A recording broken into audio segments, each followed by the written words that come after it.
ভূমিকম্প আল্লাহ পাক রব্বুল আলামিনের পক্ষ থেকে এক গজবের নাম। কয়েকদিন আগে 5.7 মাত্রার ভূমিকম্প হয়েছে। মানুষ বাসার সব কিছু রেখে পালিয়ে গিয়েছে। 10 সেকেন্ডের ভূমিকম্পে মানুষ সন্তানকে রেখে পালিয়ে গিয়েছে, ঠিক না বে ঠিক? 10 সেকেন্ডের ভূমিকম্পের মধ্যে ভিডিও ক্লিপের মাধ্যমে আমরা দেখতে পেয়েছি অনেক জায়গায় পিতা সন্তানকে রেখে দৌড়ে পালিয়ে গিয়েছে, ছোট্ট সন্তান জায়গার মধ্যে রয়ে গেছে। অনেক জায়গায় দেখা গেছে মা সন্তান রেখে পালিয়ে গিয়েছে, অনেক জায়গায় সন্তানেরা পিতা মাতাকে রেখে পালিয়ে গিয়েছে।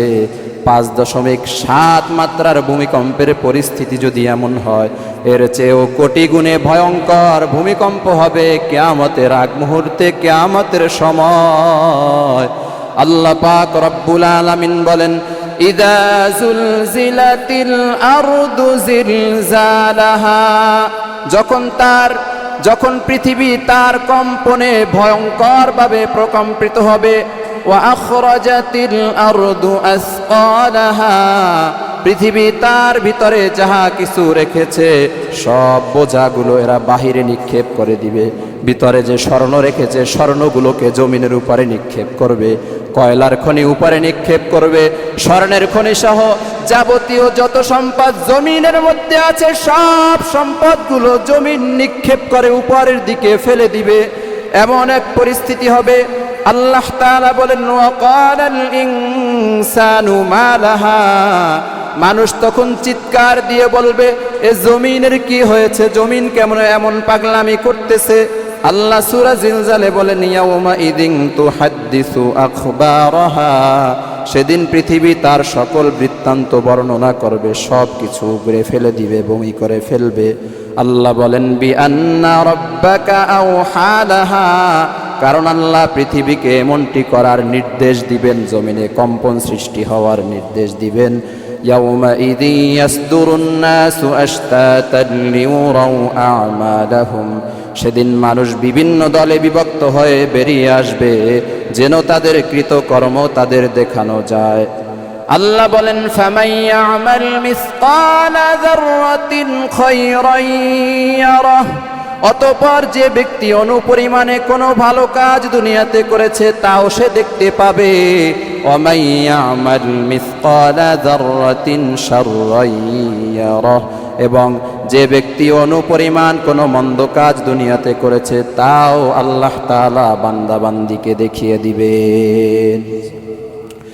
সম্মানিত হাজরিন, দুনিয়ার সামান্য ভূমিকম্পের ভয়ে মানুষ সন্তান রেখে যদি পালিয়ে যেতে পারে, পিতা মাতা রেখে যদি পালিয়ে যেতে পারে, স্ত্রীকে রেখে যদি স্বামী পালিয়ে যেতে পারে, স্বামীকে রেখে যদি স্ত্রী পালিয়ে যেতে পারে, কিয়ামতের ময়দানে কঠিন এক ভূমিকম্প হবে। কিয়ামতের ময়দানের পরিস্থিতি কি দাঁড়াবে? আল্লাহ তাআলা সূরা আবাসার মধ্যে বর্ণনা করেছেন, ইয়াউমা ইয়াফিরুল মারউ মিন আখিহি, কিয়ামতের দিন মানুষ তার ভাইকে ছেড়ে পালিয়ে যাবে। এখানেই শেষ নয়, ওয়া উম্মিহি ওয়া আবিহি, সন্তান পিতা মাতাকে রেখে পালিয়ে বেড়াবে। ওয়া সাহিবাতিহি ওয়া বানি, তার স্ত্রী ও সন্তানকে রেখে স্বামী পালিয়ে বেড়াবে। লিকুল্লি ইমরিইম মিনহুম ইয়াউমাইযিন শাআনুন ইউগনি, সেদিন তাদের প্রত্যেকেই নিজেকে নিয়ে ব্যতিব্যস্ত হয়ে পড়বে। কি ভয়ঙ্কর অবস্থা! দুনিয়াতেই মানুষ একে অপরকে রেখে পালিয়ে বেড়াচ্ছে। 10 সেকেন্ডের ভূমিকম্পে আমি নিজেকে কিভাবে বাঁচাবো সেই চিন্তা করেছি, স্ত্রীর সন্তানের চিন্তা আমরা ফেলে দিয়েছি।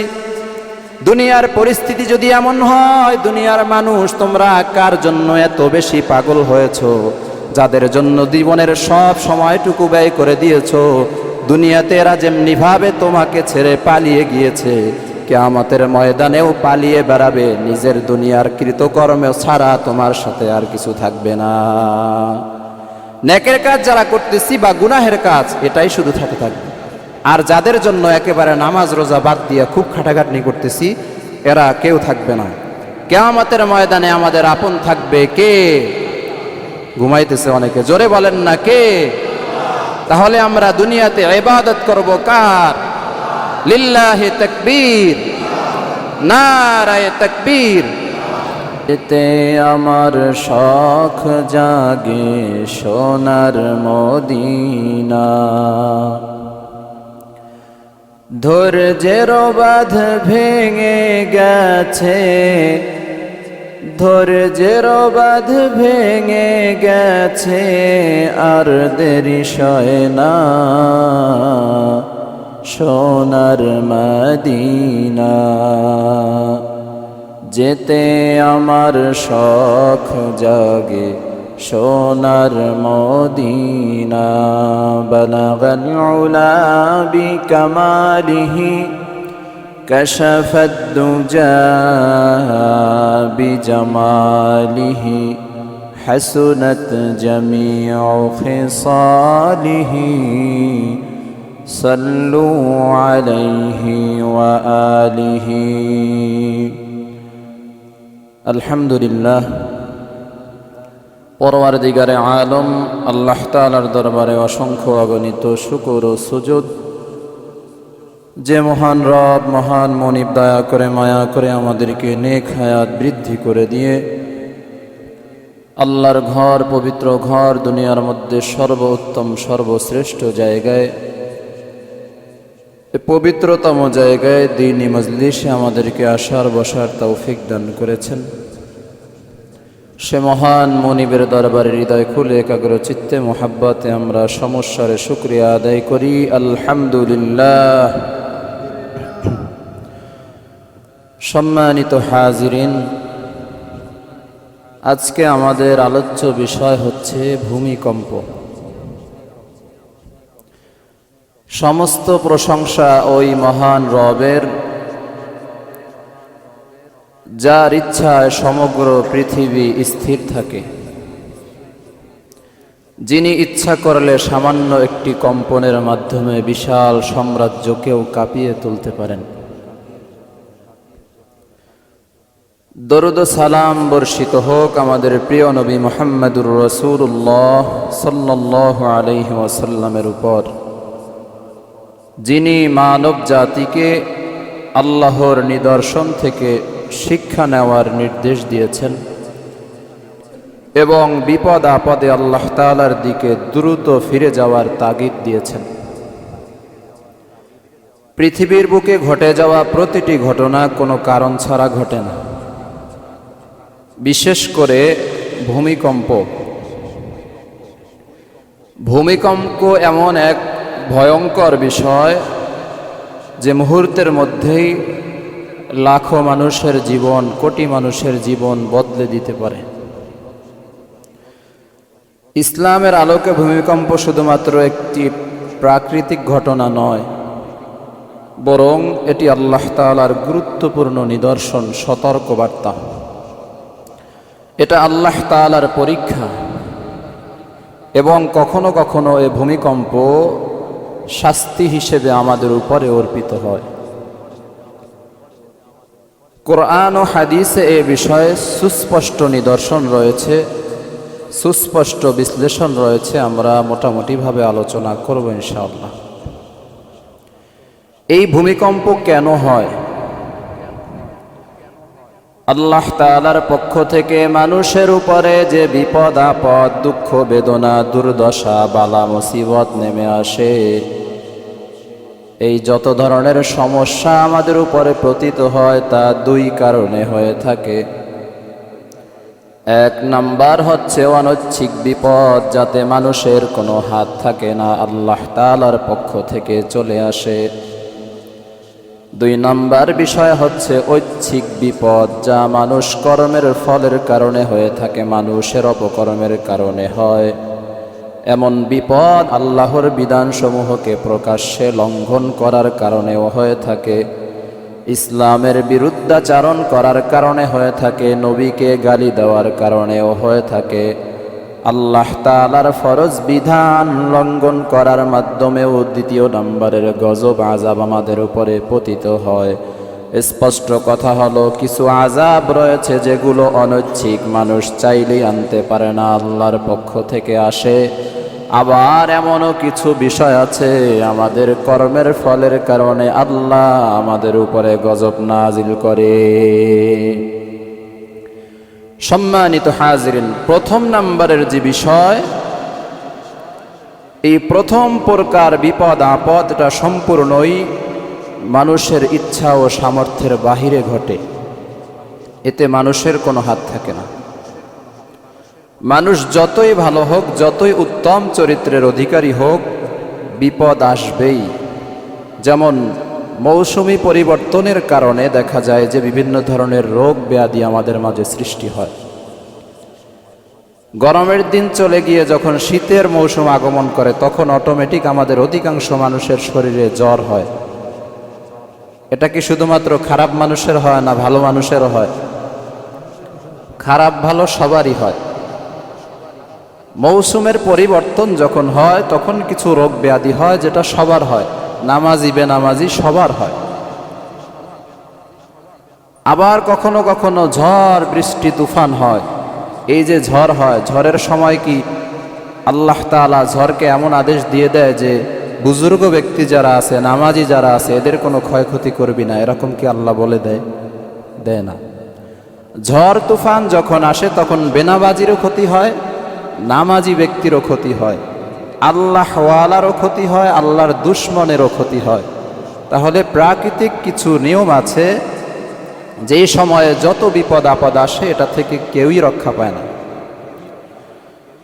সম্মানিত হাজিরিন, এই সমস্ত বিপদ আপদ মূলত আল্লাহ তাআলা তার বান্দাকে পরীক্ষা স্বরূপ দিয়ে থাকেন। কে খাঁটি ইমানদার আর কে খাঁটি নয় তা এই বিপদের মাধ্যমেই প্রকাশ পেয়ে যায়। উহুদ যুদ্ধের ঘটনা। উহুদ যুদ্ধে মুসলমানদের সংখ্যা ছিল 700 আর কাফেরদের সংখ্যা ছিল 3000। মুসলমান এবং কাফেরের লড়াইয়ের জন্য উহুদের ময়দানে পেয়ারা হাবিব সাহাবায়ে কেরামদেরকে নিয়ে অবস্থান করেছেন। আল্লাহর রাসূল সাহাবীদেরকে দিক নির্দেশনা দিয়েছেন, হে আমার সাহাবীরা, তোমাদেরকে ডাক না দেওয়া পর্যন্ত তোমরা তোমাদের নির্ধারিত স্থান ত্যাগ করবে না। যুদ্ধ শুরু হয়ে গেল। যুদ্ধের এক পর্যায়ে কাফেররা ভীত সন্ত্রস্ত হয়ে মুসলমানদেরকে ভয় পেয়ে এরা পালাতে শুরু করেছে। মুসলমানদের বিজয় সন্নিকটে চলে এসেছে। সাহাবায়ে কেরাম দেখতেছে কাফেররা সব ধরনের সম্পদ ফেলে, মাল জিনিস ফেলে এরপরে পালাচ্ছে।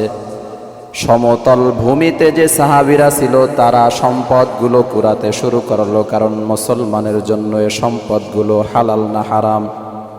হালাল। এই হালাল সম্পদ যুদ্ধে মুসলমানেরা হালাল সম্পদগুলো কুড়াতে শুরু করলো, এক জায়গায় নিতে শুরু করলো। কাফেররা দলে দলে পালিয়ে যাচ্ছে। আল্লাহর রাসূল একদল সাহাবায়ে কেরামকে পাহাড়ের চূড়ায় দাঁড় করিয়ে দিয়েছিলেন, হে সাহাবীরা, তোমরা এখানে দায়িত্বপ্রাপ্ত, এই জায়গা থেকে তোমরা নড়াচড়া করবে না। পাহাড়ের অপর প্রান্ত থেকে কাফেররা আক্রমণ করতে পারে, সাবধান সাহাবায়ে কেরাম, আমি নবী যতক্ষণ পর্যন্ত তোমাদেরকে ডাক না দিব তোমরা পাহাড়ের চূড়া থেকে নেমে আসবে না। পাহাড়ের চূড়ায় দাঁড়ানো সাহাবীরা দেখতে পেল জমিনের মধ্য থেকে কাফেররা পালিয়ে যাচ্ছে, মুসলমানেরা সম্পদ কুড়াচ্ছে। গনিমতের সম্পদ মুসলমানেরা কুড়াচ্ছে। পাহাড়ের চূড়ার মুসলমানেরা আনন্দিত হয়েছে যে কাফেররা পরাজয় বরণ করেছে। এরা ধীরে ধীরে পাহাড়ের চূড়া থেকে সমতল জমিনের মধ্যে নেমে এসেছে। এক পর্যায়ে কাফেররা পালিয়ে যাওয়ার সময় দেখতেছে, কিরে, পিছন দিক যেই জায়গার মধ্যে পাহাড়ের চূড়ায় তো মুসলমানেরা কোনো গার্ড রাখে নাই, পাহারাদার রাখে নাই। তাহলে আমরা যদি এই জায়গা থেকে মুসলমানদের উপরে আক্রমণ করি, মুসলমানদেরকে ধ্বংস করা সম্ভব। কাফেররা পাহাড়ের চূড়ায় উঠে গেল। সাহাবায়ে কেরাম যেহেতু নেমে এসেছে, কোনো গার্ড নাই, পাহাড়ের চূড়া থেকে পিছন দিক থেকে মুসলমানদের উপরে কাফেররা পুনরায় আক্রমণ চালিয়েছে। কোন যুদ্ধে? উহুদ যুদ্ধে। এক পর্যায়ে মুসলমানেরা তাদের হুঁশ হারিয়ে ফেলল। হঠাৎ আক্রমণের কারণে মুসলমানেরা প্রস্তুত ছিল না। তারা সম্পদ কুড়াচ্ছে, অস্ত্র কোনো রকম রেখে দিয়েছে। যুদ্ধের টেনশন মাথার মধ্যে ছিল না। মুহূর্তের মধ্যেই কাফেররা এত ভয়ঙ্করভাবে আক্রমণ করেছে, মুসলমানদের 70 জন সাহাবী শহীদ হয়ে গিয়েছে। ইন্না লিল্লাহি ওয়া ইন্না ইলাইহি রাজিউন। 70 জন সাহাবী জায়গায় শেষ। আল্লাহর রাসূলের উপরে কাফেররা আক্রমণ করেছে, আল্লাহর রাসূলের দাঁত মোবারক শহীদ করে দিয়েছে। আল্লাহর রাসূলের মাথার মধ্যে লোহার টুপি ছিল, লোহার টুপি ভেঙে আল্লাহর রাসূলের মাথার মধ্যে ঢুকে গিয়েছে। আল্লাহ পাক রব্বুল আলামিন বিষয়টি সহ্য করতে পারেন নাই। মুহূর্তের মধ্যে সাহাবীরা হুঁশে ফিরে আসলো, হায় রে আমরা কি করলাম, যুদ্ধ কমপ্লিট না হতেই আমরা কেন মাল সংগ্রহ করতে নেমে গেলাম, গনিমতের মালের পিছনে আমরা কেন পড়লাম। পাহাড়ের চূড়ায় যে সাহাবীরা দায়িত্বপ্রাপ্ত ছিল তারাও লজ্জিত হয়েছে, কিরে আমরা ওই জায়গা থেকে কেন সমতল ভূমিতে চলে আসলাম, তাহলে তো আর আক্রমণ করতে পারতো না। মুসলমানেরা হুঁশে আসতে আসতে 70 জন মুসলমান জমিনের মধ্যে শহীদ হয়ে গিয়েছে। সাহাবায়ে কেরাম আবার প্রস্তুতি নিয়ে দ্রুত গতিতে আবারও কাফেরদের উপরে আক্রমণ করেছে। এইবার এত ভয়ঙ্করভাবে আক্রমণ করেছে, নারায়ে তাকবীর আল্লাহু আকবারের স্লোগান দিয়ে কাফেরদের দিকে যখন এগিয়ে গিয়েছে, সাহাবায়ে কেরামের আক্রমণ দেখে কাফেররা ময়দান ছেড়ে পালাতে বাধ্য হয়েছে। সুবহানাল্লাহ। এই যে বিপদ আসলো, এক বিপদে 70 জন সাহাবী শহীদ হয়ে গেল, এই যে বিপর্যয় ঘটলো, এটার জন্য সাহাবায়ে কেরাম মর্মাহত হলেন। ছোট্ট একটি ভুলের কারণে এই সমস্যাটার সম্মুখীন হয়ে গেছে। আল্লাহর রাসূলের রক্তাক্ত শরীর মোবারক দেহে সাহাবায়ে কেরাম ভারাক্রান্ত হয়ে পড়লেন। আমাদের ভুলের কারণে আল্লাহর রাসূল রক্তাক্ত হয়ে গিয়েছে। সাহাবায়ে কেরাম এই চিন্তা করতেছেন, মন খারাপ করে বসে আছেন। আল্লাহ পাক রব্বুল আলামিন সূরা বাকারার 155 নম্বর আয়াত নাজিল করে দিয়ে আল্লাহ তাআলা বলেন, وَلَنَبْلُوَنَّكُمْ بِشَيْءٍ مِّنَ الْخَوْفِ وَالْجُوعِ وَنَقْصٍ مِّنَ الْأَمْوَالِ وَالْأَنفُسِ وَالثَّمَرَاتِ وَبَشِّرِ الصَّابِرِينَ আল্লাহু আকবার। আল্লাহ তাআলা সূরা বাকারার 155 নম্বর আয়াতের মধ্যে বলেছেন, আমি আল্লাহ অবশ্যই অবশ্যই তোমাদেরকে পরীক্ষা করব। তার মানে মুসলমানেরা যে রক্তাক্ত হলো, 70 জন সাহাবী শহীদ হয়ে গিয়েছে, এটা কার পরীক্ষা ছিল? আল্লাহ তাআলা বলেছেন, আমি অবশ্যই অবশ্যই তোমাদেরকে পরীক্ষা করব। কিভাবে পরীক্ষা করব? আমি আল্লাহ তাআলা তোমাদেরকে কিছুটা ভয় ভীতি দিয়ে পরীক্ষা করব। এখানেই শেষ নয়, আমি আল্লাহ কখনো কখনো তোমাদেরকে ক্ষুধা দিয়ে, রিজিকে কষ্ট দিয়ে তোমাদেরকে পরীক্ষা করব। এখানেই শেষ নয়, আল্লাহ তাআলা বলেন কখনো কখনো আমি আল্লাহ জানমালের ক্ষয় ক্ষতি করে এরপরে তোমাদেরকে পরীক্ষা করব। আল্লাহ তাআলা বলেন কখনো কখনো আমি আল্লাহ ফল ফসলের ক্ষয় ক্ষতি করেও এরপরে তোমাদেরকে পরীক্ষা করব। সুবহানাল্লাহ। আল্লাহ সাহাবায়ে কেরামের হৃদয়ে হাসি ফুটিয়ে দিলেন যে যেই বিপর্যয়টা হয়েছে এটা আল্লাহর পক্ষ থেকে পরীক্ষা ছিল। তোমাদের সামান্য ভুল ছিল, ঠিক আছে, কিন্তু এটা আল্লাহর পরীক্ষা। তাহলে কোন কোন জিনিস দ্বারা আল্লাহ আমাদেরকে পরীক্ষা করবেন? 1 নাম্বার, আল্লাহ আমাদেরকে ভয়ভীতি দিয়ে পরীক্ষা করবেন। কয় নাম্বার? 1 নাম্বার। 2 নাম্বার হলো কখনো রিজিকে কষ্ট দিয়ে এরপরে আল্লাহ তাআলা আমাদেরকে পরীক্ষা করবেন। অনেক চেষ্টার পরেও দেখা যাবে যে যত পরিমাণে রিজিক দরকার তত পরিমাণে আসছে না, এটা আল্লাহর পরীক্ষা। 3 নাম্বারে পরীক্ষা করবেন, কখনো কখনো জানমালের ক্ষয়ক্ষতি করবেন। দেখা যাবে যে আমরা শহীদ হয়ে গেছি, ইসলামের জন্য আমাদেরকে কাফেররা মেরে ফেলেছে, বা কখনো দেখা যাবে যে আমরা ফসল লাগাইছিলাম, খুব সুন্দরভাবে ফসল হয়েছে, কিন্তু ফসলগুলো কি কারণে যেন নষ্ট হয়ে গেছে? পরীক্ষা কার? আল্লাহর। আল্লাহ তাআলা বলেন 4 নম্বরে, কখনো কখনো তোমাদের ফল ফসলের ক্ষতির মাধ্যমে তোমাদেরকে পরীক্ষা করা হবে। যারা ইমানদার দাবি করবা তোমাদের ভয়ের কোনো কারণ নাই। পরীক্ষার সময় যদি ধৈর্য ধারণ করতে পারো, পরীক্ষায় তোমরা গোল্ডেন অ্যাপেল আসবে, খাঁটি মুমিন হয়ে জান্নাতুল ফেরদাউসে চলে যাবে। সুবহানাল্লাহ।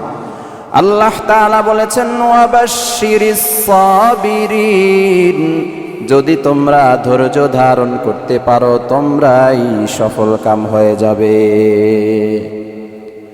এই যে ময়দান থেকে সাহাবায়ে কেরাম পুনরায় জাগ্রত হয়ে এরপরে যুদ্ধে ঝাঁপিয়ে পড়েছেন, ধৈর্য ধারণ করেছেন, লাশ পড়তেছে দেখতেছে, তারপরেও ধৈর্য ধরে যুদ্ধে লেগেছিল, পালিয়ে যায় নাই। এই পালিয়ে না গিয়ে ময়দানে টিকে থাকাটাই হলো ধৈর্য। তো সাহাবায়ে কেরাম ধৈর্য ধরেছেন, এরা সফল কাম হয়ে গিয়েছেন, জান্নাতি মানুষ বনে গিয়েছেন। সুবহানাল্লাহ। সম্মানিত হাজিরিন, আল্লাহ তাআলা পয়গম্বরকে বলেন, পয়গম্বর আপনার সাহাবায়ে কেরামদেরকে আপনি সুসংবাদ জানিয়ে দিন, বিপদের মুহূর্তে যারা ধৈর্য ধারণ করবে তারাই সফল কাম, তারাই জান্নাতি। আমাদের উপরেও বিপদ আপদ আসতেছে কি আসতেছে না? একের পরে এক বিভিন্ন সমস্যা আমাদের জীবনে লেগেই আছে। আমি যদি ভালো মানুষ হই তাহলে বুঝে নিব এটা কার পরীক্ষা? আল্লাহর পরীক্ষা।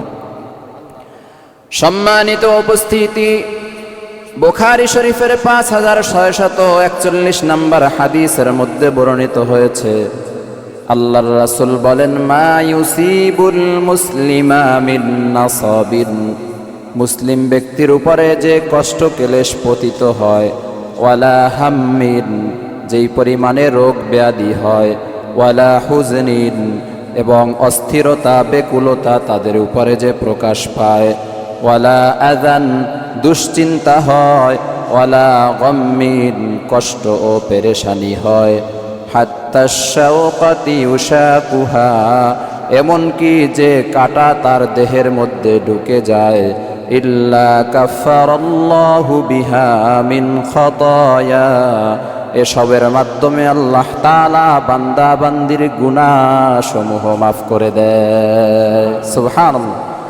এই যে কষ্ট আমাদের উপরে আসে, রোগ ব্যাধি যে আসে, পেরেশানি আসে, টেনশনে মাথা ভোবো করে, টেনশনে চুল পেকে যায়, এরপরে আমাদের পায়ের মধ্যে যে মাঝে মাঝে ছোট বড়ই কাঁটাগুলো যে ঢুকে, এ সব কিছুর মাধ্যমে আল্লাহ তাআলা আমাদের গুনাহ মাফ করে দেয়। সুবহানাল্লাহ।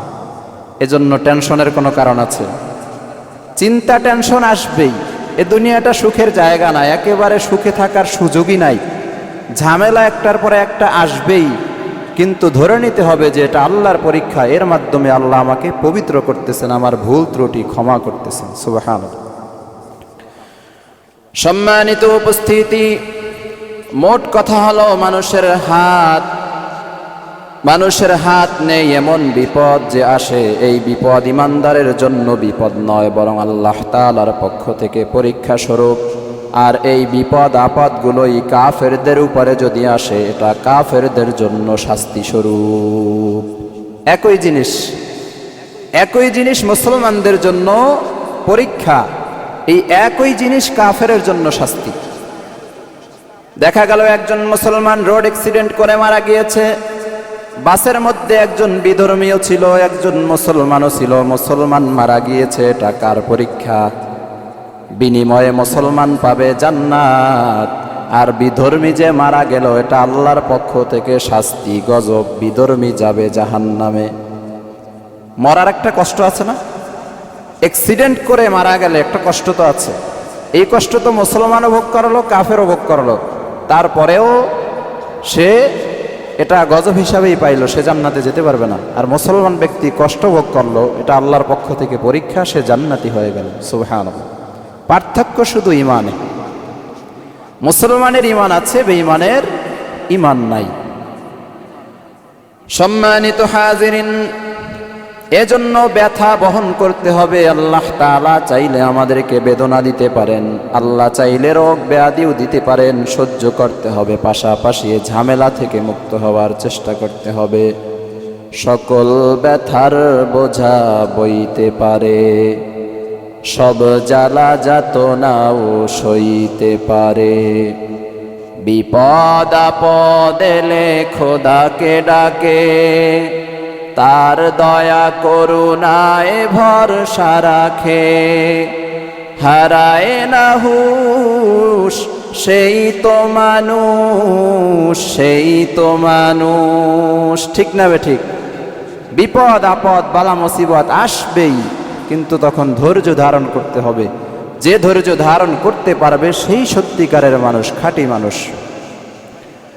সম্মানিত হাজরিন, দ্বিতীয় প্রকার বিপদ আপদ হলো মানুষের হাতের অর্জন তথা কর্মফল। মানুষ যে কাজ দুনিয়াতে করে, যে আমল করে, এর বিনিময়ে আল্লাহ তাআলা গজব আযাব বালা মুসিবত দিয়ে থাকেন। এমন বিপদ মানুষের উপরে আসে, শরীয়তের বিধান ও আল্লাহর আইন অমান্য করার কারণে কখনো কখনো বিপদ আপদ আসে। মানুষ যখন পাপ করতে করতে সীমা লঙ্ঘন করে, তখন আল্লাহ বিপদ আপদ ও দুর্যোগ নাজিল করে। অপরাধ যদি ব্যক্তি পর্যায়ে সীমাবদ্ধ থাকে, তাহলে শাস্তিও আল্লাহ তাআলা ব্যক্তিগতভাবে দিয়ে দেয়। আর অপরাধ যদি সমাজে বিস্তার করে, তাহলে আল্লাহ সামাজিকভাবে বিপদ আপদ চাপিয়ে দেয়। আর অপরাধ যদি একেবারে পুরো জাতি করতে থাকে, তখন আল্লাহ তাআলা সারা দেশ অথবা সারা পৃথিবীর মধ্যে গজব আযাব দিয়ে দেয়। বুঝতে হবে বিষয়টা। আমাদের কর্মের যে ফল, আমরা যদি খারাপ কোনো কাজ করি, এটা যদি শুধুমাত্র 2-1 ব্যক্তি করে, তাহলে 2-1 ব্যক্তি শাস্তি পাবে। এমন যদি হয় একটা পাপ কাজ সমাজের অধিকাংশ মানুষ করতেছে, তখন অধিকাংশ মানুষ সবার উপরেই গজব আসবে। এমন যদি হয় কোনো কাজ পুরো দেশের মানুষের অধিকাংশই খারাপ কাজ করতেছে, তাহলে সারা দেশের মানুষের উপরেই লাগাতারে গজব আসতে থাকবে, আল্লাহ তাআলা গজব দিবেন। এমন যদি হয় সারা পৃথিবীর অধিকাংশ মানুষ কোনো একটা পাপের মধ্যে নিমজ্জিত, আল্লাহ পাক রব্বুল আলামিন সারা পৃথিবীর মধ্যেই গজব আযাব দিয়ে দিবেন। ভূমিকম্প কি শুধু ধামুর এলাকায় হচ্ছে, না সারা পৃথিবীতে হচ্ছে? কি জন্য হচ্ছে? সারা দুনিয়ার মধ্যেই পাপাচার চলতেছে। সম্মানিত উপস্থিতি, পবিত্র কোরআন ও হাদিসের আলোকে দেখা যায় ভূমিকম্পের ইতিহাস এটা পুরাতন ইতিহাস। মানুষের পাপ এবং নাফরমানির দরুন আল্লাহ তাআলা এই পৃথিবীকে বহুবার ভূমিকম্পের মাধ্যমে বহু জাতিকে ধ্বংস করে দিয়েছেন। অন্য যত বিপদ আপদ বা শাস্তি আছে, সবচেয়ে ভয়ঙ্কর শাস্তির নাম হলো ভূমিকম্প। এ ভূমিকম্প ইতিপূর্বেও আল্লাহ তাআলা জমিনের মধ্যে অসংখ্যবার দিয়েছেন।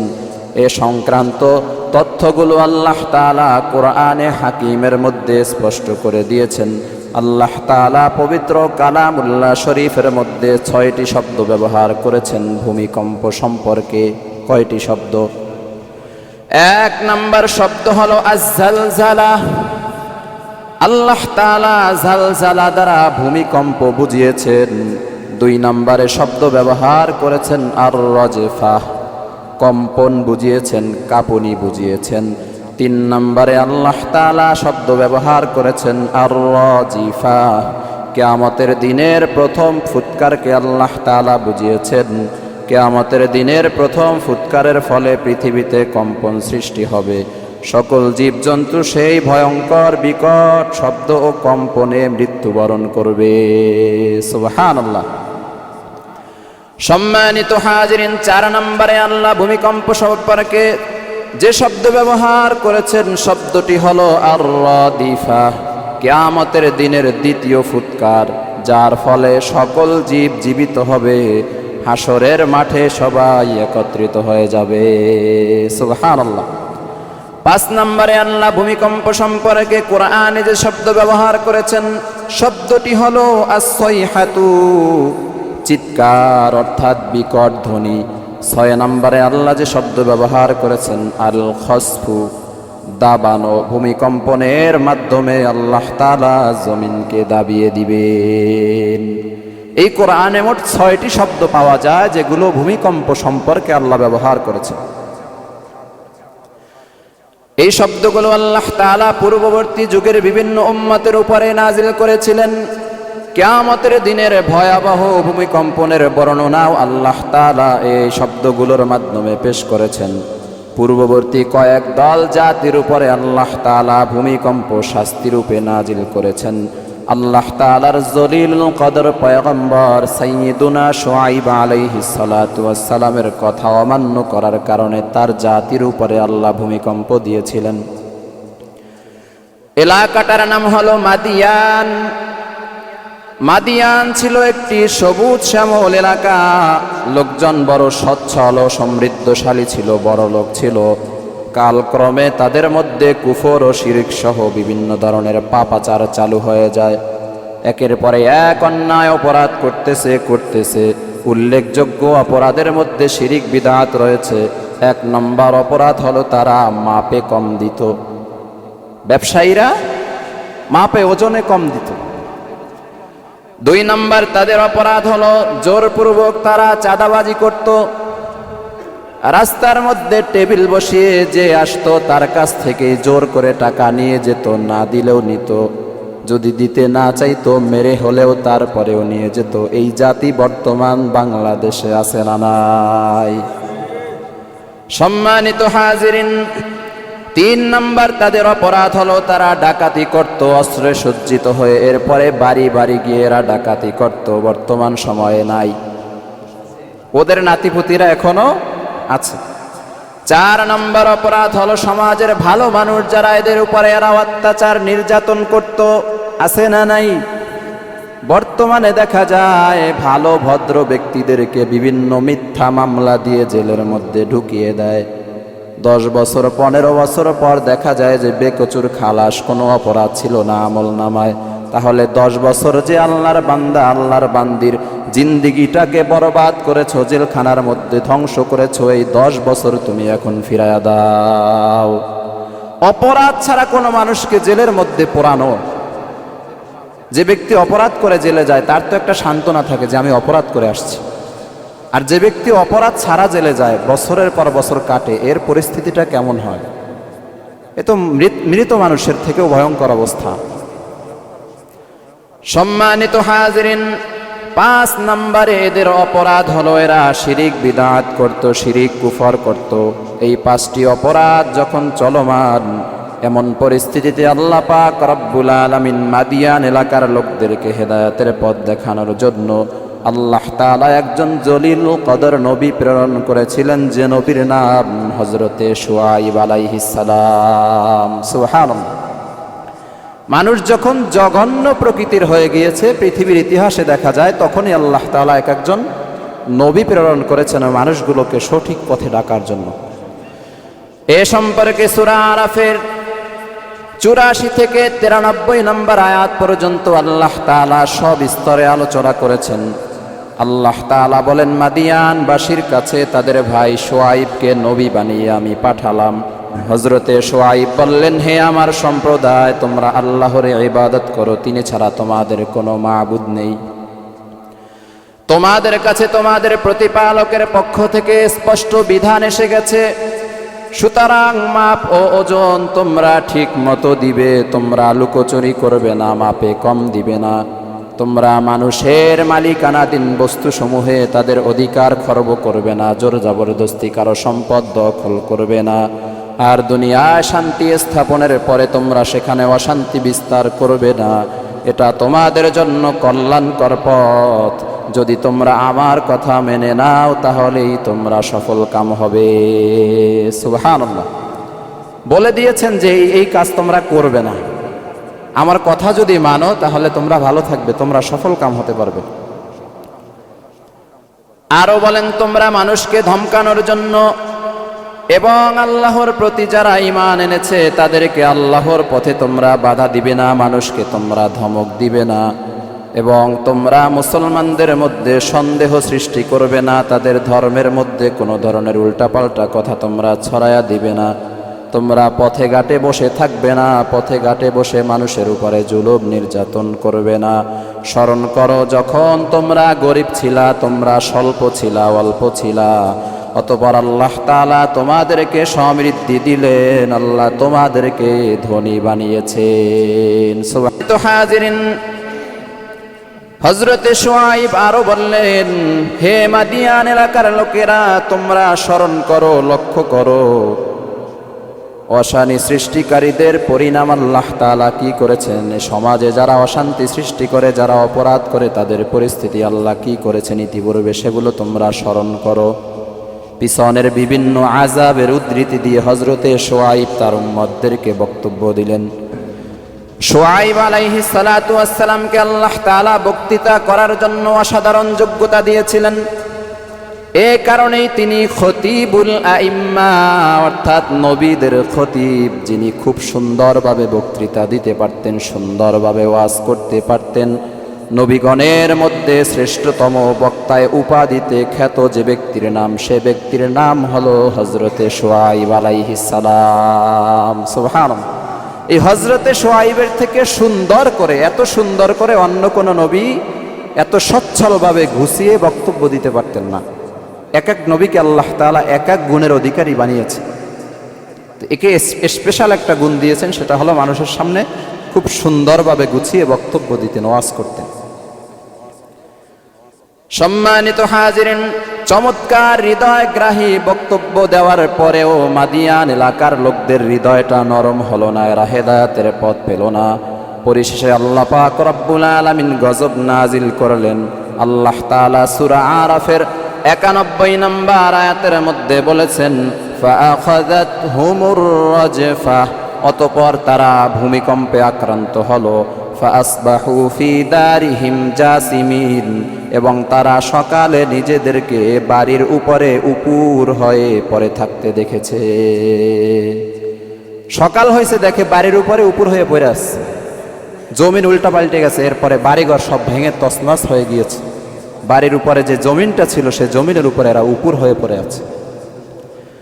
আল্লাহ তাআলা সূরা আরাফের 92 নম্বর আয়াতের মধ্যে বলেছেন, আল্লাযীনা কাযযাবু শুআইবান কাআন লাম ইয়াগনাউ ফিহা, যারা শুআইব আলাইহিস সালাতু ওয়াস সালামের কথাকে প্রত্যাখ্যান করেছিল, তারা এমন হয়ে গেল যেন সেখানে কখনো তারা বসবাসী করে নাই। একেবারে সমান জমিন বানাই দিছে, বাড়িঘরের কোনো চিহ্ন নাই। যারা নবীর কথা মানে নাই, একদম বিল্ডিং বলেন আর ঘর বলেন সব কিছু একেবারে বিলীন করে দিয়েছে। কেউ অনুমানই করতে পারে না যে এই জায়গার মধ্যে আগে কোনো মানুষ বসবাস করেছে। আয়াতের পরের অংশে আল্লাহ বলেন, আল্লাযীনা কাযযাবু শুআইবান কানু হুমুল খাসিরিন, যারা শুআইব আলাইহিস সালাতু ওয়াস সালামকে প্রত্যাখ্যান করেছিল, শেষ পর্যন্ত তারাই ক্ষতিগ্রস্ত হলো, তারাই ধ্বংস হলো। তাহলে মাদিয়ান এলাকার লোকদেরকে আল্লাহ তাআলা ধ্বংস করেছেন কোন আযাবের মাধ্যমে? কথা বলে না। কবরস্থানে ওয়াজ করতেছি কিনা আল্লাহই ভালো জানে। আলোচ্য বিষয় কি আজকের আমাদের? ভূমিকম্প। তাইলে আপনারা ঘুমাইতেছেন কেন? ভূমিকম্পে তো একটু কাঁপন থাকে, সেক্ষেত্রে তো ভয় পাওয়ার কথা, ঘুম কিভাবে আসতেছে? সম্মানিত হাজিরিন, আরেক দল জাতিকে আল্লাহ তাআলা ভূমিকম্পের মাধ্যমে ধ্বংস করেছিলেন। সে জাতির নাম হলো কারুন, এবং কারুনের সম্প্রদায় সম্পর্কে আমরা বিস্তারিত আলোচনা করেছিলাম। কবে? আরে ভুলে গেছে, ঈদের দিন। ঈদের দিন আমরা কারুনের ইতিহাস শুনেছি। সংক্ষিপ্ত কথা হলো, আল্লাহ তাআলা সূরা কাসাসে 75 নম্বর এবং 76, 77 থেকে 81 নম্বর আয়াতগুলোর মধ্যে আল্লাহ তাআলা কারুন এবং তার সম্প্রদায়ের বিপর্যয়ের বিস্তারিত ঘটনা প্রকাশ করেছেন। আল্লাহ তাআলা কারুনকে সম্পদ দিয়েছিলেন, এমন পরিমাণে সম্পদ দিয়েছেন পৃথিবীর ইতিহাসে আর কেউ তত পরিমাণে ধনী হতে পারবে না। আমেরিকা বলেন, ইউরোপ বলেন, যত উন্নত রাষ্ট্র আছে, কেউ চাইলেও আর কারুনের মতো ধনী হতে পারবে না। এত পরিমাণে সম্পদ আল্লাহ তাআলা কারুনকে দিয়েছিলেন। এরপরে আল্লাহ তাআলা আদেশ করেছেন, হে কারুন, তুমি যাকাত দাও। জাকাতের বিধান জারি করেছিল, কিন্তু এ ব্যক্তি জাকাত দেয় নাই, অস্বীকার করেছে। শুধু তাই নয়, নবী মুসা আলাইহিস সালাতু ওয়াস সালামের সাথে বেয়াদবিও করেছিল। এক পর্যায়ে আল্লাহ তাআলা রাগান্বিত হইলেন, ক্ষমতা হযরতে মুসার হাতে দিয়েছিলেন, জমিনকে হযরতে মুসার আওতাভুক্ত অধীন করে দিয়েছিলেন। মুসা জমিনকে বলেছিলেন, জমিন কারুনকে ধর। জমিনের মধ্যে কম্পন সৃষ্টি হয়েছে, জমিনের মধ্যে ভূমিকম্প সৃষ্টি হয়েছে, ভূমিকম্প হয়েছে, জমিন ফেটে গিয়েছে, জমিনের মধ্যে কারুন ঢুকে গিয়েছে। এই ভূমিকম্পের কার্যক্রম কিয়ামত পর্যন্ত চলমান থাকবে। প্রতিদিন কারুন 3.5 হাত করে মাটির নিচে যেতেই থাকবে। সুবহানাল্লাহ। এই কারণকে আল্লাহ ধ্বংস করেছেন কিসের মাধ্যমে? ভূমিকম্পের মাধ্যমে। দুই জাতির কথা আমরা শুনলাম। যুগে যুগে আল্লাহ তাআলা আরো বিভিন্ন ধরনের গজব আযাব দিয়ে পাপিষ্ঠদেরকে ধ্বংস করেছেন। পূর্বের গজবের বিবরণ দিয়ে আল্লাহ তাআলা এ উম্মতকে আখিরি জামানার উম্মতদেরকে শিক্ষা দিচ্ছেন।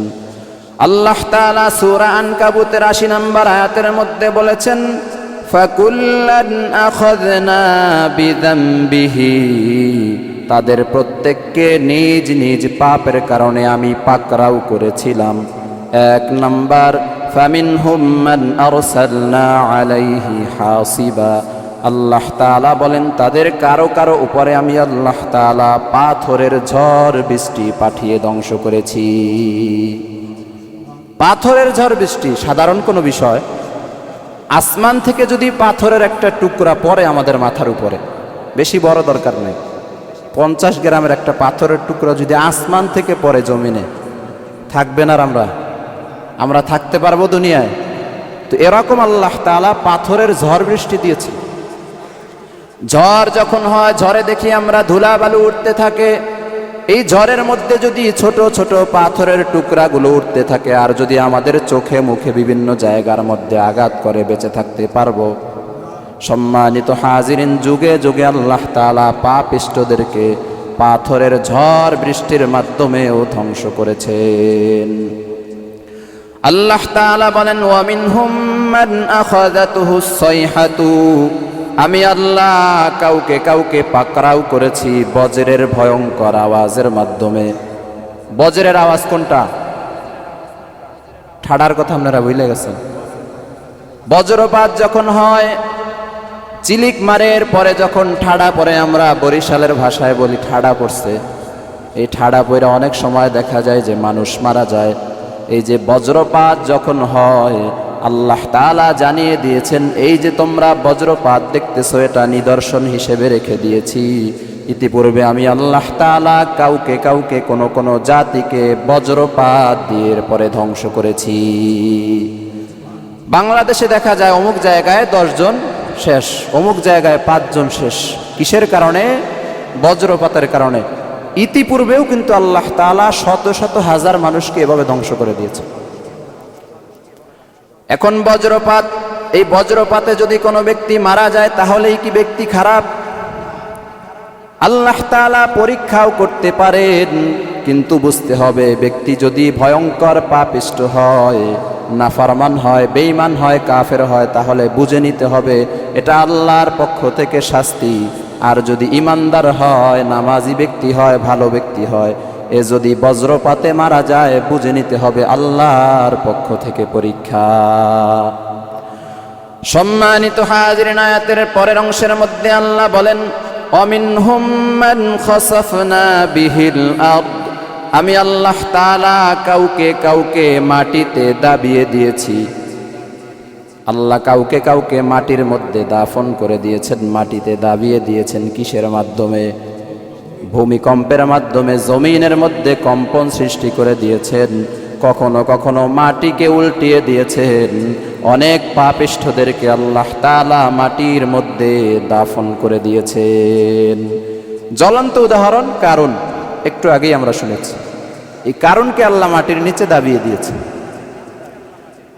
ভবিষ্যতে অনেক কারণের নাতিপুতিরা আসবে জামানায়, তাদেরকে আল্লাহ তাআলা মাটির নিচে দাবিয়ে দিবেন।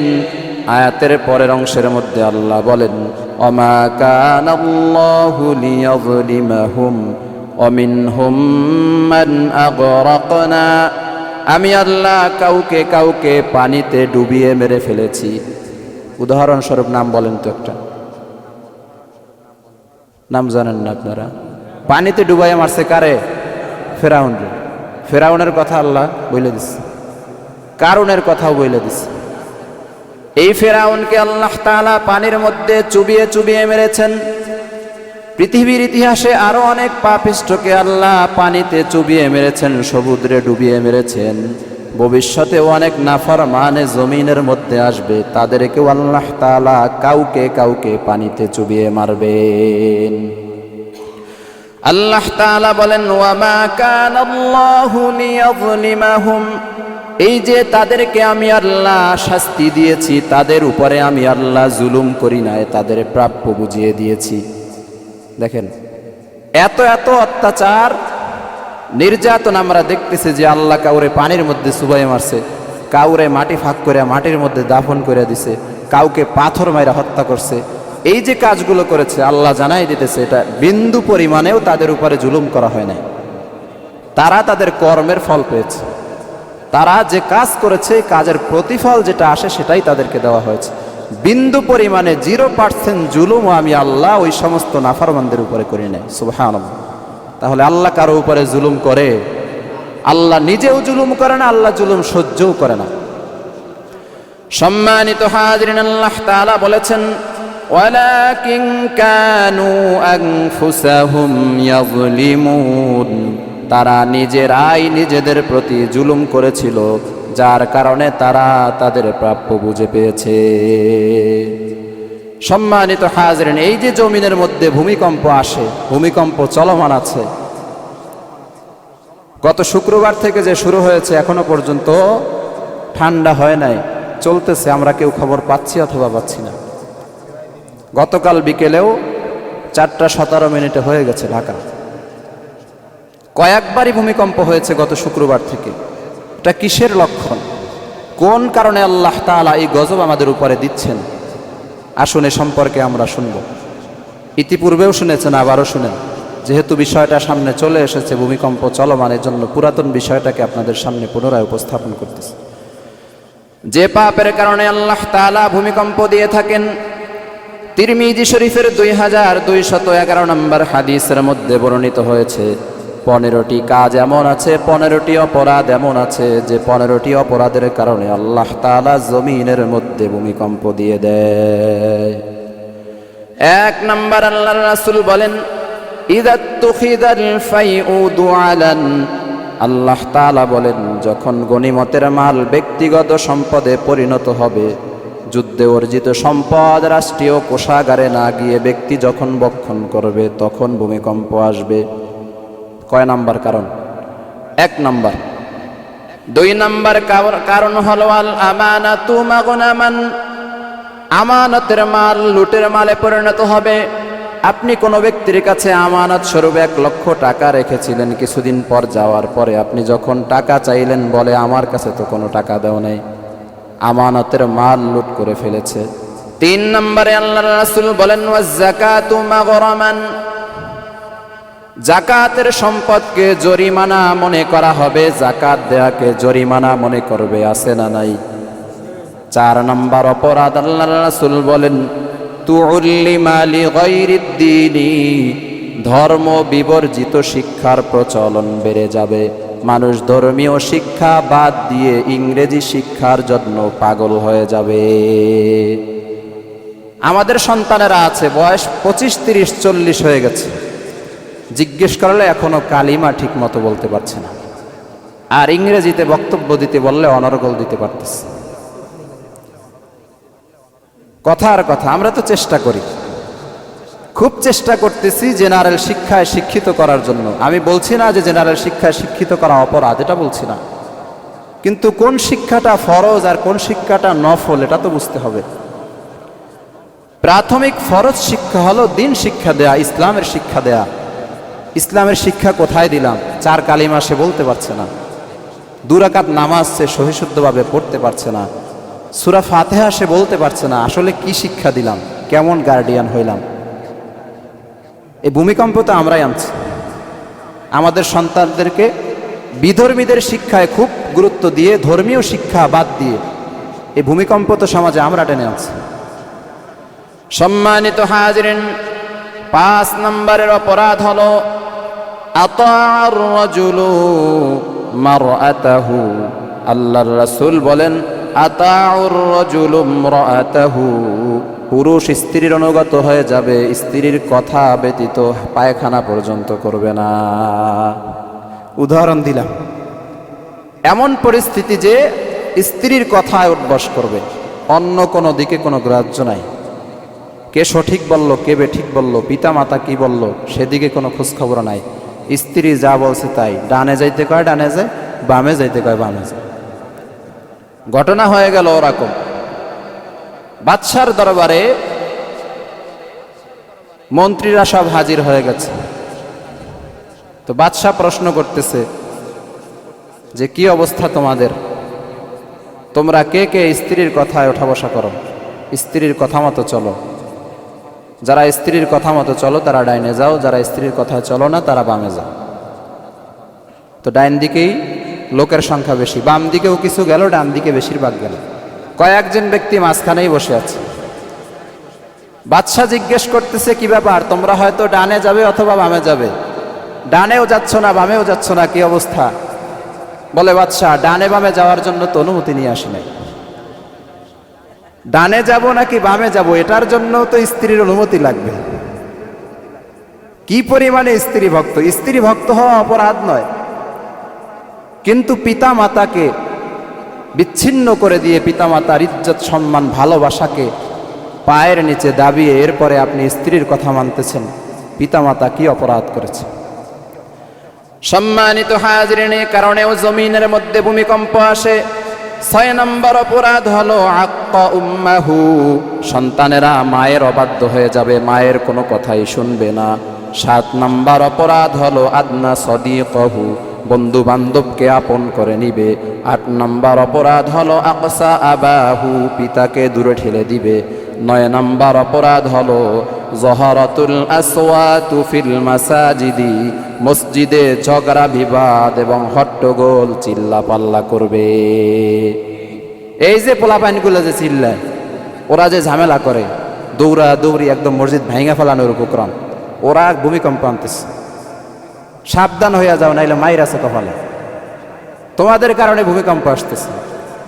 একদম উল্টা পাল্টা করবা না, মসজিদে এসে নিরিবিলি থাকবে। সম্মানিত হাজিরিন, মসজিদের মধ্যে ঝগড়া বিবাদ করা যাবে না, হট্টগোল করা যাবে না। মসজিদ পবিত্রতম জায়গায় জায়গায় হবে ইবাদত, পাপাচারে জায়গার মধ্যে করা যাবে না। ভূমিকম্প আসার 10 নম্বর কারণ হলো সাদাল কবিলাতা ফাসিকুহুম, আল্লাহর রাসূল বলেন পাপাচারী ব্যক্তিকে গোত্রের নেতা বানানো হবে। 11 নম্বর কারণ হলো কানা জাইমুল কওমি আরযালাহুম, নিকৃষ্ট লোক সমাজের কর্ণধার হবে, নেতা হবে।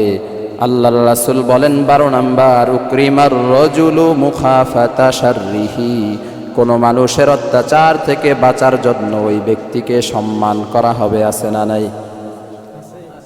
যে অমুক ব্যক্তিকে যদি সালাম না দিই, সম্মান না করি, তাইলে আমার খবর আছে, কোন সময় আইসা গেড়িটা ভেঙে ফেলায় কোনো ঠিক নাই। এজন্য দেখা হইলে আসসালামু আলাইকুম। সম্মানিত উপস্থিতি, আল্লাহর রাসূল বলেন 13 নম্বর অপরাধ হলো যহরাতিল কনায়াতু ওয়াল মাআজিফু, গায়িকা নর্তকী ও বাদ্যযন্ত্রের বিস্তার ঘটবে। এখন তো বাদ্যযন্ত্র ছাড়া মুসলমানদের বিবাহের অনুষ্ঠান শুদ্ধই হয় না, নাউযুবিল্লাহ। বাদ্যযন্ত্র ছাড়া বিয়ের অনুষ্ঠান সফলই হয় না। কোন কোয়ালিটির মুসলমান হিসেবে আমরা আছি দুনিয়া?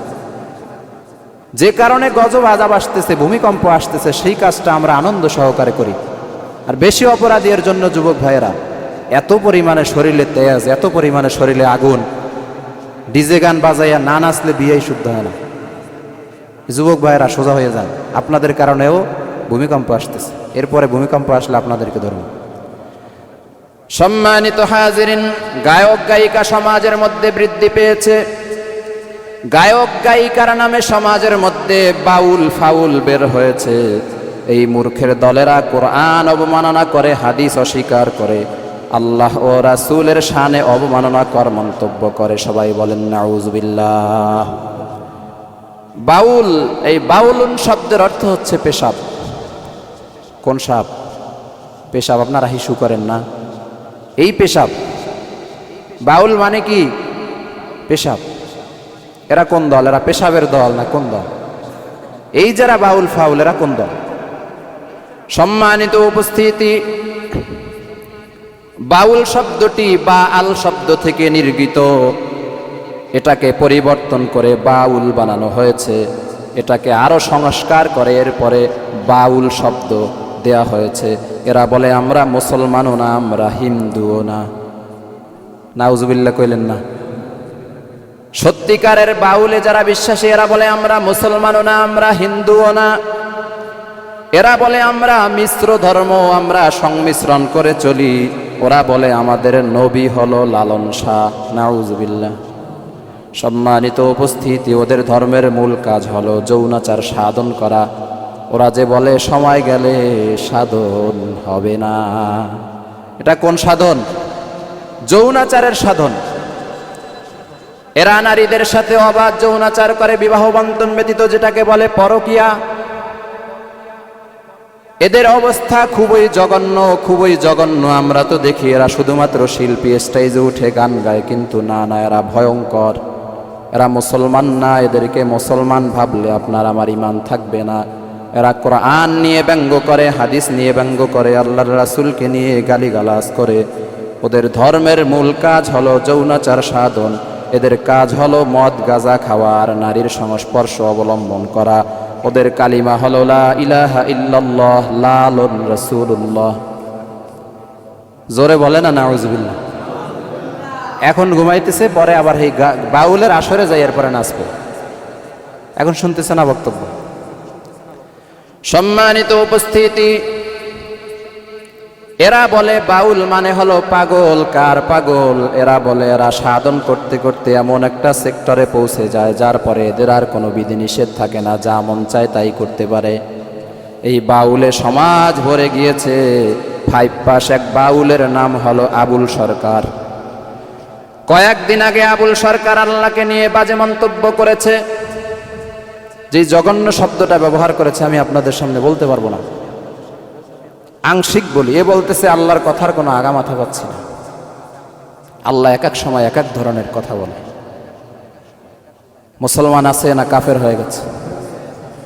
সম্মানিত হাজিরিন, শুধু তাই নয়, এ বলে আল্লাহ যে বলেছেন সূরা নাস যে সৃষ্টি করেছেন, সূরা নাস যে আল্লাহ অবতীর্ণ করেছেন, আল্লাহ বলেছেন কুল আউযু বিরাব্বিন নাস। আল্লাহ কইছে রব নাসে। মালিকিন নাস মানে মালিকও নাসে। ইলাহিন নাস মানে ইলাহ তো আল্লাহ, আল্লাহও নাসে। নাউযুবিল্লাহ মিন শাররিল ওয়াসওয়াসিল খান্নাস। আল্লাহ বলে ওয়াসওয়াস এটাও নাকি নাসে। এটা বলতেছে আবুল সরকার নামের বাউল। কোন পাস? 5 পাস। আরো বলে আল্লাযী ইওয়াসউইসু ফি সুদুরিন নাস।